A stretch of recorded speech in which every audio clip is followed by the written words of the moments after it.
ကိုလူဖြစ်ကြောင်းကျွန်တော်အာပါတရားနဲ့အော်ကပြောမယ်ကျွန်တော်မျိုးသမီးရဲ့စီးစစ်တန်လေးမှာမြင်းနေတဲ့ကြောင်ပေါ်လာရောခွေစိတ်တွေစောပြီးခုကလေးကငါနိုးဘူးနိုးမဖြောကြရောဝဲအနာဂတ်ရှင်သွေးရေနာလေးအတွက်ပိုကြိုးစားလို့ကျွန်တော်ရှာတော့မယ်ဒီမှာစလို့ခီးဆိုင်ပါကွာချီရီပူတာစက်ကမစားနဲ့အရင်ကကြိုက်လဲခဏတော့တီးခံကိုးလာတွေးမှာဖြက်ကထားခဲ့အားတဲ့ချိန်မှာဖျားစာတရားစာဒုကလေးလေးအတွက်ဖတ်ပါလာတဲ့ပျော်လုံးလုံးငါဘော်ရာတွေကိုလက်မထောင်လို့ပက်ကကြွားခဲ့အားရဲ့ချင်းလို့ခမရတို့တီးတဲ့ OG ကောင်းတာပြောကြပါဗျာဖခင်လောင်းရဲ့မြေတာစစ်ပါပိုးတယ်မထင်တဲ့လောကတဘာဝကျွန်တော်ရဲ့မိန်းမရုံလဲချောတယ်စိတ်ထားကောင်းပြီးမနှောကပါလားသူနဲ့တူရင်ငါတို့ကလေးလေးဟာပြောကြမလို့ချောလာမှာကွာပီတီတွေဟာရိုးရင်းချီစီသွေးသားတွေကထိုးထွက်လာတဲ့ဘာလေးဖြစ်ဖြစ်ငါချစ်ပြီးသားကွာဒါတိုးနှစ်ယောက်ရဲ့မျိုးသက်ပါပဲရုံပေးရက်ဆိုထားတာနောက်ကျမနှက်ခင်းစောစောမနိုးတတ်ပါတယ်ကျွန်တော်လဲခုတော့ထမင်းဟုတ်တယ်ဖို့မနှက်9နာရီဆိုနိုးတတ်လာခဲ့တာစုပါလေးခုတဲ့တို့သူကွယ်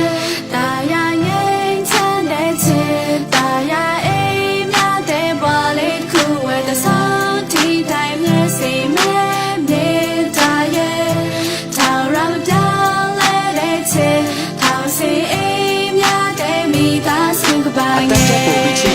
ဘွားမှာနောက်ထပ်တိုးလာတဲ့အခါအပျော်ပါးတွေရှောင်တင်းငိမ်ပြီးတော့ရင်းချက်လာတာရိုးရပဲကွာအဲ့ကောင်မလေးကိုစတွေ့ရဲ့နေ့ကဂျွန်လာလေရဲ့မိုးရွာထဲမှာရီးသားဖြစ်ပြီး6လကြာမှညောင်ဦးဘက်ကိုခိုးလာခဲ့တာအဲ့ချိန်တုန်းကသူတို့သမီးလို့အမျိုးတွေကြားမှာတအားရှက်တာပဲစိုးပြီးဖြဲတဲ့ရောက်ခမတွေလည်းခုတော့ကျွန်တော်ကိုတားသမက်ပါတယ်လဲကြချိန်တိုင်းဖေးမကူပြီးစိတ်တဲ့ကြက်ခိုင်အားတက်လာမဲ့စကားတွေပြောလို့ကျေးဇူးတင်နဲ့ကြုတ်ရှာသမျှခမရအတွက်ပါပဲအာထွာဆောင်းမှာယောက်ျားလေးတဲ့ဆရာဝန်ကြီးကမွေးရသက်မက်အင်ကူလီမာလာတုတ်ကိုမမြင်ရသေးတဲ့ကလေးတွေဖတ်ချက်နိုင်ငံခြားကလေးလေးပုံတွေခန်းရဲ့လေးလက်လေးဘက်ကလေးရဲ့အိယာဝင်ရင်မမဘိုက်ကကျွန်တော်လက်မောင်းပေါ်မေးဆက်ဖက်တဲ့ဝေးကဲပြင်မှာထိုင်ဆောင်ရင်းနဲ့လက်ပြားတွေလည်းအေးပြင်းနေရောကြက်ဖူးကတဲ့မြဖျားသာထိုင်ဆိုချစ်စနီးလေးတွေဘေးမဖြစ်စေပေါ့မွေးပြီဆိုတဲ့အတန်လေးကြားမှာလူမျိုးကလေးကကလေးချစ်လေးတော့ကျွန်တော်လဲကိုယ်ပိုင်သားလေးရပြီးနောက်သူပေါက်ချတဲ့သေးဝိတွေရှောတာ